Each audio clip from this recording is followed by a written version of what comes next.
Hello friends, তোমরা সব কেমন আছো? তো তোমরা দেখতেই তো পাচ্ছ, কয়েকদিন আগে তো ধানগুলো কাটা হয়েছিল, তারপরে শুকোলো 3 দিন ধরে, তারপরে বাঁধা হলো। ধানগুলোকে বাঁধা হওয়ার পরেই বওয়া হচ্ছে খামারে। তো গাড়ির রাস্তা হয়নি, তার জন্য মাথায় করেই বইতে হচ্ছে। দেখতেই তো পাচ্ছ কেমন ধান হয়েছে, খুব সুন্দর ধান হয়েছে। তো বীজের প্রয়োজন, যারা বলেছিল তাদের ঘরে দিয়ে দেবো ধানটা ঝেড়েই। কালকে ধান ঝাড়া হবে, সেটাও তোমাদের ঘরে দেখাবো।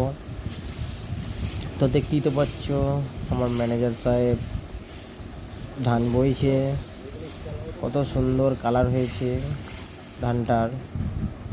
এবার আমি ওদের মাথায় তুলে দেবো ধরে। দেখেছো কত সুন্দর কালার হয়েছে ধানটা, হেবি সুন্দর কালার হয়েছে। জমি পরিষ্কার হতে শুরু হয়েছে একদিক থেকে, একবারে সাদা খড় হয়েছে, খুব সুন্দর। এটাতে নেটিভও দেওয়া হয়নি, কারণবশত বুঝতে পারিনি এত তাড়াতাড়ি থোড় চলে এসছে। দেখছো খুব কষ্টের সাথে বওয়া হচ্ছে, কেন এখন গাড়ি আসবে না, মাঠে রাস্তা হয়নি তার জন্য।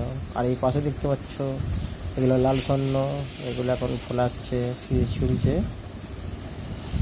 তো আজকের মধ্যেই বওয়া হয়ে যাবে সব, কারণ ওয়েদার খারাপের দিকে আসছে, তার জন্যে তাড়াতাড়ি ঝেড়ে নেবো।